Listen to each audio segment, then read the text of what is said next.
नमस्कार दोस्तों, मैं शरद ताइडे, महाराणा प्रताप विद्यालय भुसावल, आप सभी का इस ऑनलाइन वीडियो में हार्दिक स्वागत करता हूं।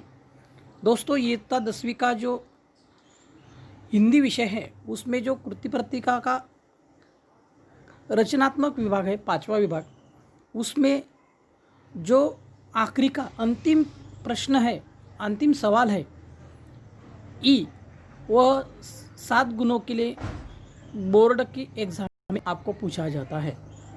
इसलिए आज हम उस 7 अंकों का यानी निबंध लेखन का किस प्रकार परीक्षा में ज़्यादा से ज़्यादा गुण प्राप्त करने के लिए सराव करना चाहिए, यह अध्ययन के माध्यम से सीखने वाले हैं।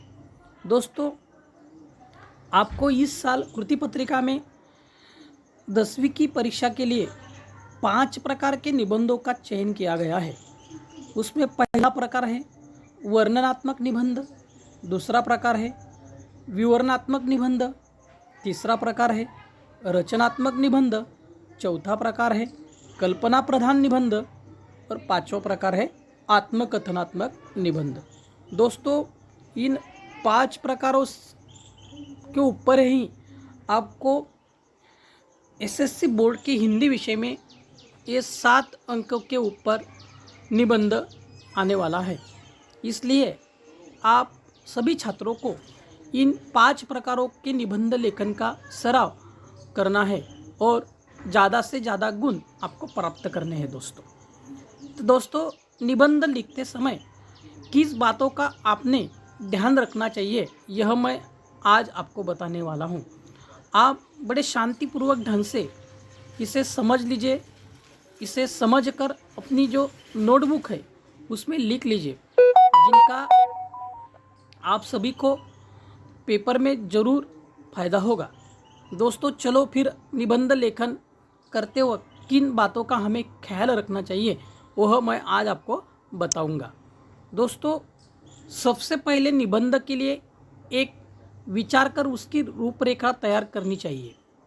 जो निबंध हम लिखने वाले हैं उसकी पहले रूपरेखा बनाइए, यानी निबंध का जो विषय दिया गया है उसकी एक संकल्पना हमारे मन में बनाइए और कितने गुणों के लिए और कितने शब्दों में निबंध लिखने को कहा गया है, इसका अंदाज लगा के मुद्दों को निकालकर निबंध का एक चित्र, एक संकल्पना अपने मन में बनाओ और उसके लिए निबंध की शुरुआत उस अंदाज के ऊपर आप कर सकते हैं।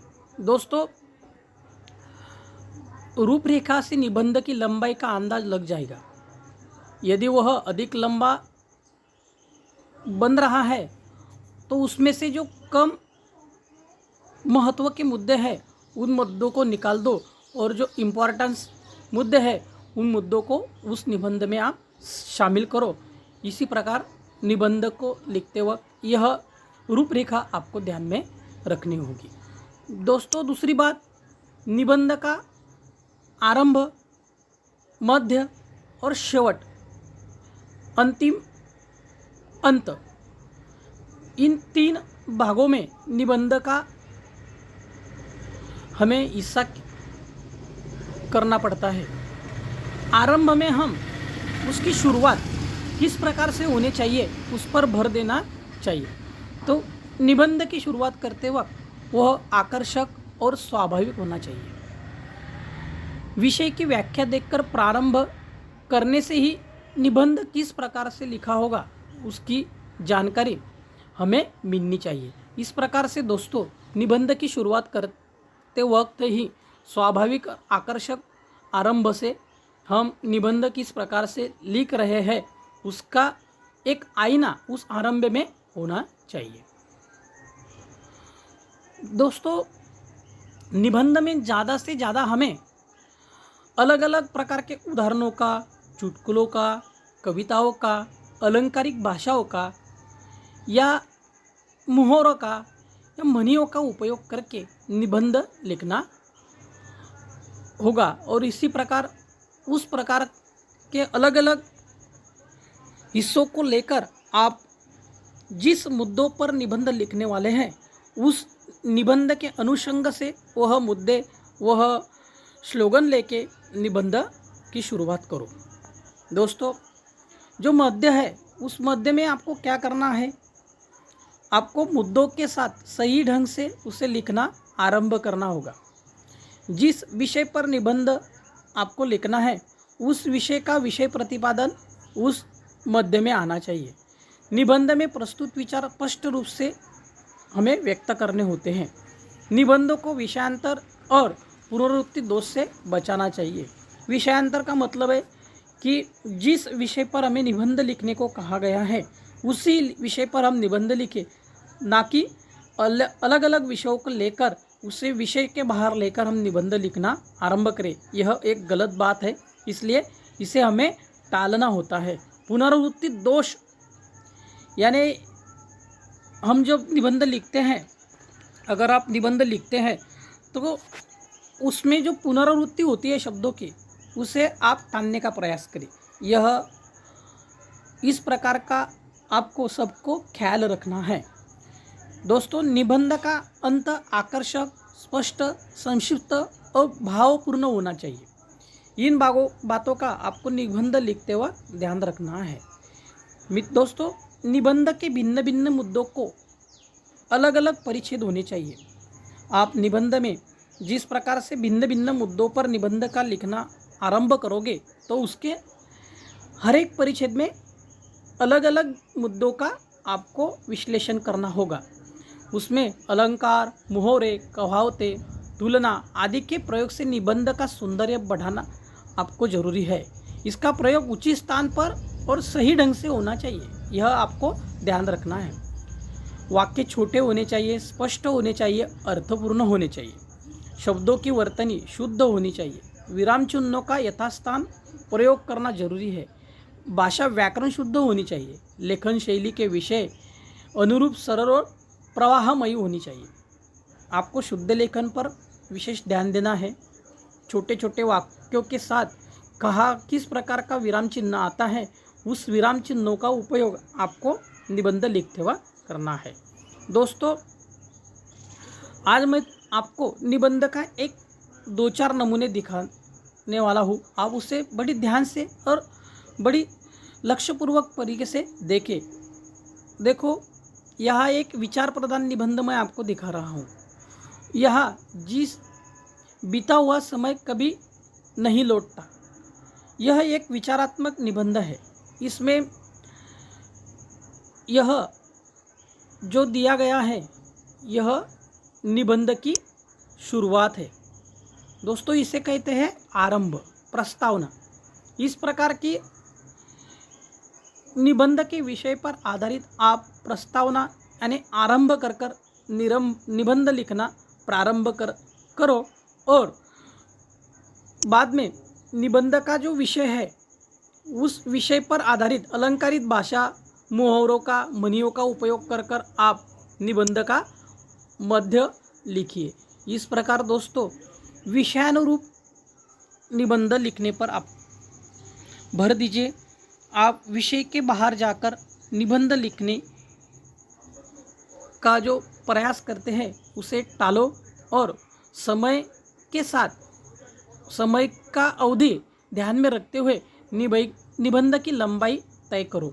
और जिस प्रकार से आपको 7 अंक के लिए निबंध पूछा गया है और जितने शब्दों में पूछा गया है उससे करीब थोड़ा सा ज़्यादा ही निबंध लिखिए। दोस्तों, आगे का जो प्रकार है वर्णनात्मक। वर्णनात्मक निबंध का मतलब होता है कि आपने जो दृश्य देखा है, आपने जो महसूस किया है, आपने जो अनुभव लिया है, उस अनुभव को आपको एक वर्णन के माध्यम से लिखना होता है। यहाँ भी आपको आरंभ, मध्य और अंत के माध्यम से ही निबंध की शुरुआत करनी होगी। और दोस्तों, आगे हमने जो 7 प्रकार के मुद्दे देखे उनमें हमने देखा कि भाषा का उपयोग, अलंकारित भाषा का उपयोग, यह आपको हर एक निबंध में विषय के अनुरूप यह करना जरूरी है। दोस्तों, यहाँ पे देखिए, पुस्तकालय के लाभ, यह वर्णनात्मक निबंध है। पुस्तकालय के लाभ, इस पर निबंध लिखने से पहले आपको यहाँ एक प्रस्तावना लिखनी होगी। प्रस्तावना यानी आरंभ करना होगा। इस आरंभ के माध्यम से आप प्रस्तावना के माध्यम से आपका निबंध आगे कैसा होगा इसका पता यह निबंध के प्रस्तावना में ही पता चल जाता है। दोस्तों आगे चलकर जो आप मध्य करने वाले हैं, यानी जो अलग अलग मुद्दों को लेकर आप परिच्छेद के माध्यम से इस विषय के रूप में भिन्न भिन्न विचार व्यक्त करोगे, उसे अलग अलग परिच्छेद के माध्यम से व्यक्त करो। जहाँ देखो यहाँ एक विषय व्यक्त किया गया है, यहाँ दूसरा विषय व्यक्त किया गया है, यहाँ तीसरा विषय, 3 परिच्छेदों में 3 भिन्न भिन्न भेद के माध्यम से यह पुस्तक का महत्व लाभ यहाँ पे व्यक्त करने का प्रयास किया गया है। इसी प्रकार दोस्तों आपको भी यह ध्यान में रखना है। और अंतिम जो विषय है उसमें ये जो चौथा मुद्दा है अंत, उसको आपको देखना है। इस प्रकार से आप यह लिख सकते हैं। दोस्तों आगे का जो प्रकार है वो है आत्मकथनात्मक निबंध। इस आत्मकथनात्मक निबंध के माध्यम से आप को किसी ही प्रकार की आत्मकथन लिखने की, आपको कृति पत्रिका के माध्यम से किसी एक विषय पर आत्मकथन व्यक्त करने को कहा जाएगा। उसमें किताब की आत्मकथा होगी, नदी की आत्मकथा होगी, पेड़ की आत्मकथा होगी। तो यह आपको खुद आप वहाँ हो इस प्रकार के माध्यम से उसे व्यक्त करना होगा। आप इस प्रकार जो विषय आपको दिया गया है वो आप खुद अनुभव करके उस रूपरेखा में जाके वो पात्र बनकर यह निबंध लिख रहे हैं, ऐसा इस निबंध के माध्यम से आपको व्यक्त करना होगा। इसी प्रकार से दोस्तों आगे का जो निबंध है वो है चरित्रात्मक निबंध।